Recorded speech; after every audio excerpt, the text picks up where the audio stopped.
मेरा दिमाग भी थक गया तुझे बताते बताते। तब केशव कहते हैं, तब अर्जुन कहते हैं, केशव अब हमारे ऊपर गुस्सा न करो, मैं अब इन सबको मारूंगा, किसी को नहीं छोड़ूंगा। मैं सबको मार करके एक इतिहास बना दूंगा।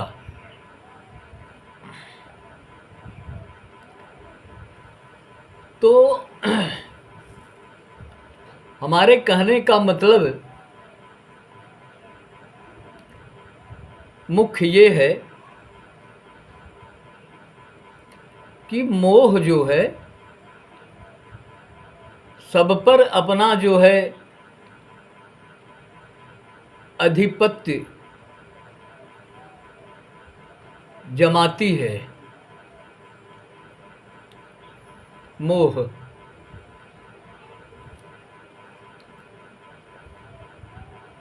बड़े बड़े ऋषियों मुनियों को भी नहीं छोड़ा है, मोह ने सबको नचा डाला। विश्वामित्र जी को देखो, विश्वामित्र जी को मेनका आई, स्वर्ग की अप्सरा थी मेनका, इतने बड़े तपस्वी थे विश्वामित्र।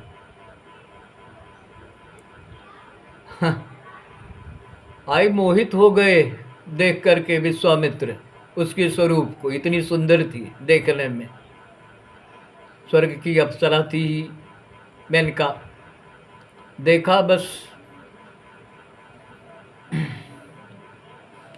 देखा तो उसके स्वरूप को देख करके वे मोहित हुए और शारीरिक संबंध भी बनाया मेनका से। इनके बच्चे भी हुए विश्वामित्र के। विश्वामित्र के बच्चे भी पैदा हुए। तो मोह के चक्कर में पड़ गए न।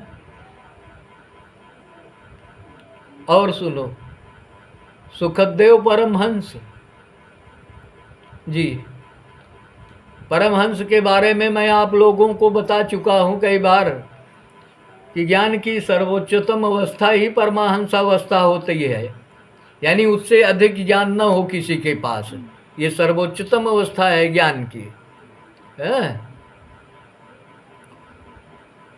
उस सुखदेव परमहंस जी को भी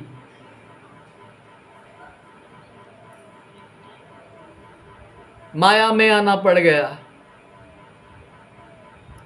ऐसी विचित्र माया है भगवान की।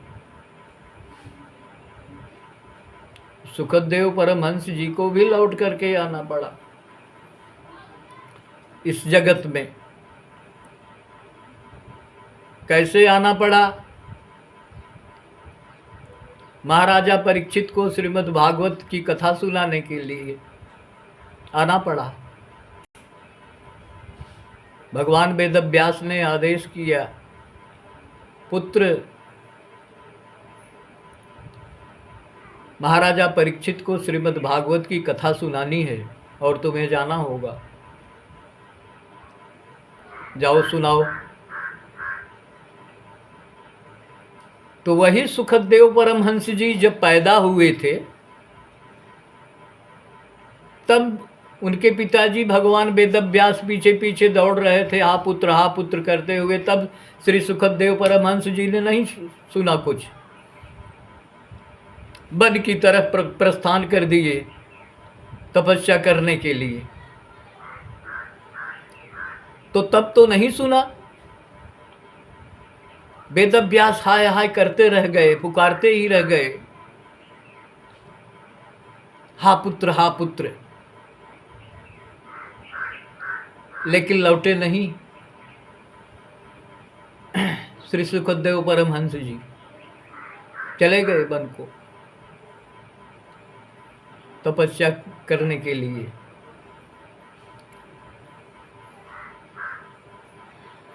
तो उस समय तो नहीं आए इस संसार में,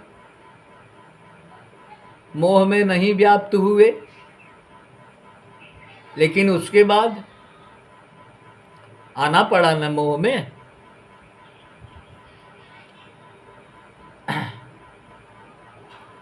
तो ये माया मोह जो है भगवान की शक्ति है, और ये भगवान के पैर के नीचे रहती है, भगवान के पैर के नीचे रहती है, भगवान की दासी है माया। भगवान का ये कुछ नहीं कर पाती और बाकी सबको नचाती है माया। ऐसी कठिन माया है।